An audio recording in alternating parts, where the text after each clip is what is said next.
नमस्कार, मी Priya happy mind hub मध्ये तुमच्या सर्वांचं स्वागत करते। आज आपण अशा विषयावर बोलणार आहोत की आयुष्यात एकदा तरी प्रत्येकाच्या मनामध्ये हा प्रश्न नक्कीच येऊन जातो की आम्ही एवढं देवाचं करतो, सेवा करतो, ग्रंथ वाचन करतो, तरी पण आमच्या बरोबरच वाईट का होतं? कधी कधी काय होतं, आपण देवावर खूप श्रद्धा ठेवतो आणि त्यावेळेला आपल्या आयुष्यात जर काही संघर्ष असेल, काही संकट आली, तर आपला विश्वास डगमगीत होतो आणि मग माझ्या बरोबरच असं का होतं, माझ्याच आयुष्यात एवढ्या अडचणी का, हा प्रश्न आपल्याला निर्माण होत असतो। म्हणूनच आपण आज या विषयावरती आज थोडी माहिती घेणार आहोत। बघा, जेव्हा आपण जन्माला येतो ना, त्यावेळेला आपल्याला जे शरीर मिळतं ते नवीन असतं, पण त्या शरीरामध्ये जो आत्मा असतो तो नवीन नसतो, कारण आत्मा हा अमर आहे। आत्मा कधीही मरत नाही। शरीर नष्ट होतं, पण आत्मा हा अमर असतो। आणि याच आत्म्याचं अनेक जन्मामध्ये त्याने जे काही कर्म केलेलं असतं, त्या साठलेल्या कर्मांना संचित कर्म असं म्हटलं जातं। आणि या संचित कर्मामधलाच काहीसा भाग, समजा हे संचित कर्म आहे, या संचित कर्मामधला काहीसा भाग प्रारब्धाच्या स्वरूपामध्ये आपल्याला आपल्या जन्माच्या वेळेला मिळत असतो। मग देव काय म्हणतो की हे जे शरीर आहे, या शरीरामध्ये तुला राहायचंय, चांगले कर्म करायचे, आणि हे जे काही प्रारब्धाचं कर्ज आहे ते तुला फेडायचं आहे, ते तुला क्लिअर करायचं आहे। म्हणूनच आपण जेव्हा जन्माला येतो त्यावेळेला आपल्या आयुष्यामध्ये आपले आई वडील, बहीण भाऊ, इतर नातेवाईक हे सर्व आपल्या प्रारब्धामुळेच येत असतात। त्यानंतर आपण हळूहळू मोठे होत जातो। मोठे होत गेल्यानंतर आपला मित्र परिवार वाढतो, आयुष्यात काही संकट येतात, दुःख येतात, त्यामुळे शत्रू निर्माण होतात, मनामध्ये अनेक प्रकारचे नकारात्मक विचार, संघर्ष हे सर्व चालू होतं।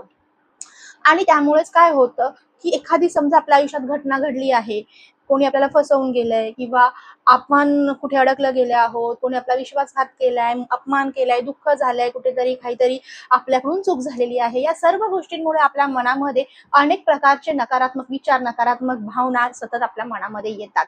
आणि मग हळूहळू आपण चुकीचे कर्म करायला लागतो, चुकीच्या मार्गाकडे वळतो आणि आपले कर्म चुकीचे व्हायला लागतात।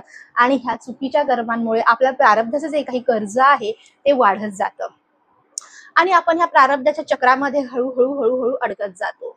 कारण काय होतं की आपल्या आयुष्यात जे काही संकट येतात, त्यामुळे मग आपल्या मनामध्ये राग, द्वेष, ईर्ष्या, भीती अशा प्रकारच्या अनेक नकारात्मक भावना, नकारात्मक विचार आल्यामुळे काय होतं, आपल्या मनामध्ये जो सगळा कचरा तयार होतो नकारात्मक गोष्टींचा। आणि मनामध्ये एवढा सगळा जर कचरा तयार झालेला असेल, तर आपण वरून कितीही चांगल्या गोष्टी करू, त्याचा आपल्याला तेवढा लाभ मिळू शकत नाही। आणि मग आपण म्हणतो की आम्ही एवढं देवाचं करतो तरी आमच्या आयुष्यात काही चांगलं घडत नाही किंवा चांगलं काही होत नाही। ऍक्च्युली आपल्या आयुष्यात ज्या काही घटना घडत असतात त्या आपल्या प्रारब्धामुळेच घडत असतात। आणि आपण ह्या सर्व चक्रव्यूहामध्ये जेव्हा अडकत जातो, त्यावेळेला काय होतं की आपलं कर्म आपण खराब करून घेतो। हीच आपली खरं तर परीक्षा असते आपल्या प्रारब्धाची, आणि ही परीक्षा आपल्याला पास व्हायची असते। म्हणजेच काय असतं की जेव्हा आपल्याला हे जे काही संकट येत असतात, त्यावेळेला आपण नकारात्मक विचार न करता सकारात्मक विचारांमध्ये, सकारात्मक भावनेमध्ये राहता, चांगले कर्म करून आपण आपल्या प्रारब्धाचं कर्ज हे कमी करण्यासाठी आपल्याला मदत होत असते। परंतु आपल्याकडून तसं होत नाही। कारण का होत नाही? कारण मनामध्ये एवढा सगळा कचरा साठलेला आहे नकारात्मक गोष्टींचा, तर ते कसं होऊ शकणार? नाही होऊ शकत। कारण देवाबरोबर जर कनेक्ट व्हायचं असेल तर आपल्याला आपलं मन स्वच्छ असणं अत्यंत गरजेचं आहे। आणि जेव्हा हा कचरा आपल्या मनामध्ये, आपल्या ऑरामध्ये ब्लॉकेजेस तयार करतो, त्यावेळेला मग पॉझिटिव्ह गोष्टी आपल्याकडे आकर्षित होत नाही, किंवा पॉझिटिव्ह जे काही आहे मंत्र जप किंवा आपण जे काही गोष्टी करतो त्याचा आपल्याला तेवढा फायदा मिळू शकत नाही। कारण का? एक उदाहरण देते की बघा, आपण सपोज मला खूप तहान लागली आहे आणि माझ्या टेबलवर एक बॉटल आहे, अर्धी भरलेली आहे, मला खूप तहान लागली आहे, त्या अर्ध्या बॉटलमध्ये माझी काही तहान भागणार नाही। मला भरपूर पाणी हवं आहे माझी तहान पूर्ण करण्यासाठी। मग मी जर चांगलं पाणी त्या बॉटलमध्ये ओतलं, जी वर्षानुवर्ष भरून ठेवलेली आहे, तर त्याच्या तळाशी कचरा आहे, तर काय होणार? चांगलं जे पाणी आहे तेही खराब होणार ना। मग यासाठी मला जर चांगलं पाणी हवंय, माझी तहान भागेल एवढं पाणी मला जर हवं आहे, तर मी काय करणार?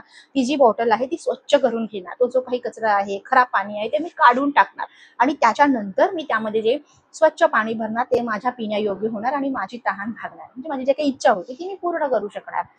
कारण जे काही मी बॉटल होती ती स्वच्छ करून त्यामध्ये स्वच्छ पाणी भरलेलं आहे, बरोबर? तसंच आपल्या मनामध्ये सुद्धा जे काही कचरा साठलेला आहे नकारात्मक गोष्टींचा, विचारांचा, भावनांचा, हा क्लीन करणं गरजेचं आहे। कारण बघा, चांगले कर्म करणं म्हणजे फक्त दान धर्म करणं, देवाची सेवा करणं म्हणजे नाही। आपलं वागणं, आपलं बोलणं, आपल्या भावना, या सर्व गोष्टी आपल्या कर्मांमध्ये येत असतात। म्हणूनच देव म्हणतो की चांगले कर्म करा आणि आपल्या प्रारब्धाचं जो कर्ज आहे ते क्लीन करा आणि मग नक्कीच तुमच्या आयुष्यामध्ये चांगले बदल नक्कीच घडतात. आपलं अध्यात्म आपल्याला खूप सुंदर गोष्टी सांगत असतं, पण आपल्याला त्याचा योग्य अर्थ कधी कधी कळत नाही. तर हे जे काही क्लीन करायचं आहे, जे मी बोलली आपल्या वरामध्ये ब्लॉक झालेल्या गोष्टी आहेत, त्या क्लीन करण्यासाठी सोप्या गोष्टी आहेत. प्राणायाम, मेडिटेशन, हिलिंग, मंत्र जप, म्हणजे या सर्व गोष्टी आपल्याला आपल्या संकटामध्ये कसा पॉझिटिव्ह विचार करायला पाहिजे आणि या संकटावर कशी मात करून आपण आपल्या ह्या ज्या काही प्रारब्धाच्या परीक्षा आहेत त्या पार पाडण्यासाठी आपल्याला नक्कीच मदत करत असतात. कारण बघा, जोपर्यंत आपण ह्या प्रारब्धाच्या परीक्षा देत नाही तोपर्यंत आपल्याला जे त्या जीवनामध्ये मिळवायचं आहे त्या ध्येयापर्यंत आपण पोहोचू शकत नाही किंवा आपल्याला ते मार्ग मिळू शकत नाही. जसं की बघा, पहिलीची परीक्षा दिल्याशिवाय, उदाहरण सांगते की पहिलीची परीक्षा दिल्याशिवाय तुम्ही दुसरीच्या वर्गात जाऊ शकत नाही. मग तुम्हाला किती पण कंटाळा येऊ दे, एखादा विषय अवघड वाटू दे, काहीही होऊ दे, आपल्याला ती पहिलीची परीक्षा द्यावीच लागते. त्याच्याशिवाय आपण दुसरीच्या वर्गामध्ये जाऊ शकत नाही, सेकंड स्टँडर्ड मध्ये जाऊ शकत नाही. तसंच आहे, या प्रारब्धाच्या ज्या परीक्षा आहेत ना, त्या पार केल्याशिवाय तुम्हाला जे काही पुढचं पाऊल आहे, पुढचं मार्ग आहे ते मिळू शकत नाही. आपण त्यामध्ये अडकत राहतो. मग त्या पहिलीच्या वर्गामध्ये तुम्हाला 1 वर्ष राहायचंय, 2 वर्ष राहायचंय, 3 वर्ष राहायचंय, की पहिल्या वर्षातच पास व्हायचंय, हे माझ्या कर्मांवर म्हणजे माझ्या अभ्यासावर डिपेंड आहे ना.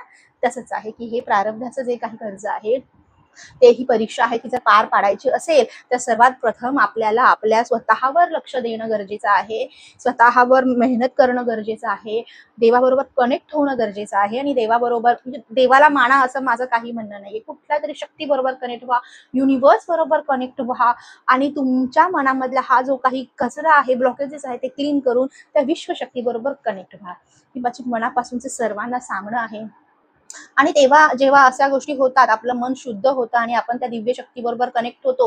प्रत्येक संघर्ष आयुष्यामधला आपण जेव्हा असा विचार करायला लागतो ना, की जे काय होत आहे माझ्या आयुष्यामध्ये ते माझ्या भल्यासाठीच, हा पूर्ण विश्वास मला माझ्या युनिव्हर्सवर आहे, मला माझ्या देवावरती आहे. ही जेव्हा आपल्या मनामध्ये ही भावना येते ना, तेव्हा आपण आपल्या युनिव्हर्स बरोबर, देवाबरोबर खूप चांगल्या प्रकारे कनेक्ट होतो आणि तेव्हा आपल्या आयुष्यामध्ये ऑटोमॅटिक असे काहीतरी व्यक्ती येतात किंवा असं काहीतरी मार्ग आपल्याला सापडतो किंवा अशा काहीतरी घटना घडतात की ज्यामुळे आपल्याला आपल्या इच्छा पूर्ण करण्यासाठी, आपल्या संकटांवर मात करण्यासाठी आपल्याला खूप मोठ्या प्रमाणामध्ये मदत होते. आपण हे क्लिन्झिंग करण्यासाठी मी जे काही प्रोसेस सांगितल्या, प्राणायाम, मेडिटेशन वगैरे, ह्या कशा प्रकारे आपल्याला मदत करतात हे आपण आपल्या नेक्स्ट व्हिडिओमध्ये डिटेल्समध्ये आपण बघणारच आहोत. परंतु आता सर्वांना ह्या व्हिडिओ मार्फत हेच सांगायचं आहे की जे काय आहे आपल्या आयुष्यात संघर्ष, ते स्वीकारा, स्वतःला देवाच्या चरणी सरेंडर करा, समर्पित करा आणि युनिव्हर्सला आजपासून सांगा की माझ्या बरोबर जे काय होत आहे ते माझ्या भल्यासाठीच होत आहे. तू जे काय करत आहे ते माझ्या भल्यासाठीच करत आहे, कारण मी तुझं बाळ आहे. असं आजपासून तुमच्या देवाला, युनिव्हर्सला नक्कीच सांगा आणि माझ्या बरोबरच असं का, हा प्रश्न तुमच्या आयुष्यातून कट करून टाका आणि आजपासून रोज आपल्याला जे काय मिळालेलं आहे त्याबद्दल धन्यवाद द्या. युनिव्हर्सला सांगा की माझं तुझ्यावर खूप प्रेम आहे, तसंच तुझंही माझ्यावर खूप प्रेम आहे. चूक झाली असेल त्याबद्दल माफी मागा.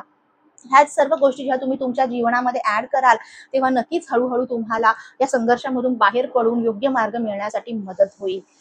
कारण कसं असतं ना की कनेक्ट होणं खूप गरजेचं असतं. तुम्हाला तुमच्या भावना जर कोणापर्यंत पोहोचवायच्या असतील तर त्या व्यक्तीबरोबर बोलणं किंवा कनेक्ट जेव्हा तुम्ही होता त्यावेळेला तुमच्या भावना त्यांच्यापर्यंत पोहोचतात. तसं देवाचं आणि आपलं नातं सुद्धा असंच आहे. देवाबरोबर प्रेमाचं नातं निर्माण करा. फक्त खूप सारे ग्रंथ वाचन तुम्ही करताय आणि मनामध्ये कोणाबद्दल राग आहे, द्वेष आहे, बदलायची भावना आहे, तर आपण त्या भक्तीचा किंवा त्या गोष्टीचा काहीही फायदा किंवा लाभ होऊ शकत नाही. म्हणून सर्वांना हेच सांगे की देवावर प्रेम करा. देव नक्कीच आपल्यावर प्रेम करतो आणि आपल्या सर्व इच्छा पूर्ण करण्यासाठी आपल्याला नक्कीच मदत करेल. सर्वांनी कमेंट्समध्ये थँक्यू युनिव्हर्स नक्की लिहा. व्हिडिओ आवडला असेल तर लाईक करा. सर्वांपर्यंत हा व्हिडिओ शेअर करा आणि असेच नवीन नवीन व्हिडिओ तुमच्यापर्यंत यावे याकरता आपल्या चॅनलला सबस्क्राईब करा. Thank you so much. Shri Swami समर्थ.